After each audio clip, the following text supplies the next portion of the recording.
बिस्मिल्लाहिर्रहमानिर्रहीम। आज दुरुसल बलागा का 5वां सबक है। इसके अंदर हम फसाहत कलाम के बारे में पढ़ेंगे। सबसे पहले मैं इबारत पढ़ता हूँ। व फसाहतुल कलामी सलामतुहु मिन तनाफुरिल कलिमाति मुजतमिअतन व मिन दुअफ़ित तालीफ़ी व मिन ताक़ीदी मा फसाहती कलिमातिही। इबारत हमने पढ़ ली है। अब हम पहले इसकी तशरीह करते हैं, फिर हम इसका तर्जुमा करेंगे। वजूह एराब तो आपको साइड पे नज़र आ रहे होंगे, तो वो भी लाजिमन आपने देखना है। इसकी मुख्तसर तशरीह ये है कि इस इबारत में मुसन्निफ़ अलैहिर्रहमत ने फ़साहत कलाम की तारीफ़ बयान की है। पीछे आप पढ़ चुके हैं। फ़साहत की 3 किस्में हैं: फ़साहत कलिमा, फ़साहत कलाम, फ़साहत मुतकल्लिम। यहाँ फ़साहत कलिमा की तारीफ़ आप पढ़ चुके हैं और फ़साहत कलाम की तारीफ़ यहाँ से शुरू हो रही है। देखें, मुख्तसर मैं आपको समझा देता हूँ कि फ़साहत कलाम का मतलब क्या होता है। जिस कलाम के अंदर 6 चीज़ें होंगी वो कलाम फसी होगा।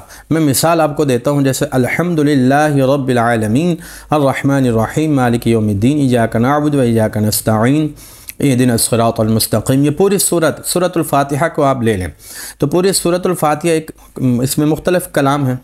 एक कलाम शुरू होता है अल्हम्दुलिल्लाहि रब्बिल आलमीन से मालिकि यौमिद्दीन, यहाँ तक एक कलाम शुरू होता है, ख़त्म होता है। इय्याका नअबुदु ये एक कलाम है, इय्याका नस्तईन ये अलग कलाम है, इहदिनस सिरातल मुस्तक़ीम सिरातल लज़ीना अनअमता अलैहिम गैरिल मग़दूबि अलैहिम वलद्दाल्लीन, ये पूरा कलाम है। तो इसमें 4 कलाम हैं और चारों कलाम फसी हैं। तो अब हम बात करते हैं ये चारों कलाम फसी क्यों हैं? क्योंकि इनके अंदर 6 चीज़ें पाई जाती हैं। 6 चीज़ें कौन कौन सी पाई जाती हैं? नंबर 1 कि इनका हर कलिमा ज़बान पर लाना आसान है, एक चीज़। दूसरी चीज़, इनमें से हर कलिमा सरफ़ी कायदे के मुताबिक है। तीसरी चीज़ कि इनमें से सूरह फातिहा का जो हर लफ्ज़ है उसका माना बिल्कुल वाज़ेह है। 3 चीज़ें हो गई। नंबर 4 कि तमाम कलिमात को मिलाने से भी ये पूरा कलाम ज़बान पर दुश्वार नहीं होता, इससे हमें दुश्वारी पूरे कलाम पढ़ने से हमें दुश्वारी नहीं होती। यानी चंद कलिमात, ये सारे कलिमात मिलकर भी दुश्वारी का बायस नहीं बन रहे और ज़बान पर किसी किस्म की दुश्वारी पैदा नहीं हो रही। बड़ी आसानी के साथ हम सारे कलिमात एक के बाद दूसरा, दूसरे के बाद तीसरा, तीसरे के बाद चौथा, यूँ हम पूरे कलिमात पढ़ते जा रहे हैं। तो पूरा कलाम, तो इन पूरे कलाम में ऐसे कलिमात नहीं हैं कि जिनको जोड़ने से कोई दुश्वारी पैदा हो रही है। तो 4 चीज़ें हो गई। नंबर 5, इन में से कोई भी कलाम नहवी कानून के ख़िलाफ़ भी नहीं है, नहवी मशहूर कानून के ख़िलाफ़ भी नहीं है। 5 चीज़ें हो गई। और नंबर 6, कलाम, ये जो पूरा कलाम है और सूरह फातिहा के अंदर जो 4 कलाम हैं, इन चारों कलामों के माना समझने में किसी किस्म की कोई दुश्वारी पैदा नहीं हो रही, माना भी वाज़ेह हैं, बिल्कुल समझ में आने वाले हैं। तो इसलिए इसमें माना में भी दुश्वारी नहीं हो रही, पूरे कलाम का माना भी वाज़ेह है। तो ये 6 चीज़ें जिस कलाम के अंदर मौजूद होंगी वो कलाम फसी कहलाएगा। तो फसी कलाम की आपने तारीफ़ समझ ली जिसमें 6 चीज़ें होती हैं। अब हम चलते हैं इबारत की तरफ। तो इबारत का तर्जुमा भी करते हैं, फिर उसका आपको मफ़हूम भी समझाता हूँ। फ़साहतुल कलामी, कलाम का फसी होना, फ़साहत कलाम, सलामतुहु उसका महफूज होना, मिन तनाफुरिल कलिमाति तनाफुर कलिमात से, मुजतमिअतन इस हाल में कि वो जमा हों।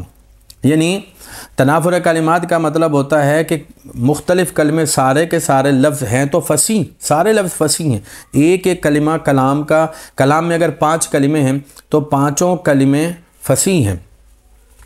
अलग अलग उनको ज़बान पर लाना आसान है, लेकिन एक साथ उनको ज़बान पर लाना दुश्वार है।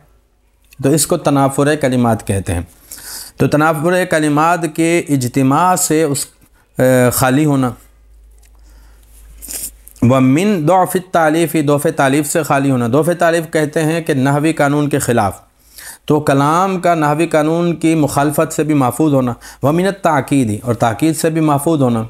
और ताक़ीद कहते हैं कि कलाम का माना वाज़ेह ना हो, तो कलाम के माना में जो कोई पेचीदगी से भी कलाम का खाली होना। तो ये 3 चीज़ें हो गई। मा फसाहती कलिमातिही, उसके कलिमात के फसी होने के साथ, यानी कलाम का हर कलिमा भी फसी हो। तो ये इन्होंने मुख्तसर बयान कर दिया था, लेकिन मैंने आपको थोड़ा सा खोल कर 6 چیزوں کی صورت میں اس کو بیان کر دیا ہے۔ تو اب تھوڑا سا علمی انداز میں آپ کو بتا دیتا ہوں کہ جو فصاحت کلام ہے اس کے لیے 4 چیزیں ہوتی ہیں۔ نمبر 1 تنافر کلمات سے خالی ہونا، نمبر 2 ذوف تعلیف سے خالی ہونا، نمبر 3 تاکید سے خالی ہونا، نمبر 4 اس کا ہر کلمہ فصیح ہونا۔ تو یہ 4 چیزیں جس کے اندر ہوں گی تو وہ کلام فصیح ہوگا۔ اس کو آپ 6 بھی بنا سکتے ہیں، جیسے کہ میں نے پہلے اس کا ہر کلمہ فصیح ہونا، یہ ایک 3 چیزیں ہیں، تو 3 وہ چیزیں ہو گئی، 3 یہ چیزیں ہو گئی، اس طرح 6 چیزیں بھی بن جاتی ہیں، اور اگر مختصر آپ کریں گے تو 4 چیزیں بھی ہو جاتی ہیں۔ فصیح کلام وہی ہوتا ہے جس میں یہ 4 چیزیں ہوں گی تو وہ کلام فصیح ہوگا۔ جیسے پورا قرآن فصیح کلام ہے، کیونکہ اس کا ہر لفظ سمجھنا آسان ہے، معنی سمجھنا آسان ہے، صرفی قانون کے خلاف بھی نہیں ہے، نحوی قانون کے خلاف بھی نہیں ہے، اور کسی قسم کی دشواری بھی نہیں ہو رہی۔ تو آج ہم نے فصاحت کلام کی تعریف پڑھ لی ہے۔ اگلے سبق میں ہم انشاءاللہ عز و جل تنافر کلمات کی تعریف پڑھیں گے۔ اللہ تعالی ہم سب کو سمجھنے کی توفیق عطا فرمائے، علم دین کی سربلندی کے لیے حاصل کرنے کی توفیق عطا فرمائے، آمین۔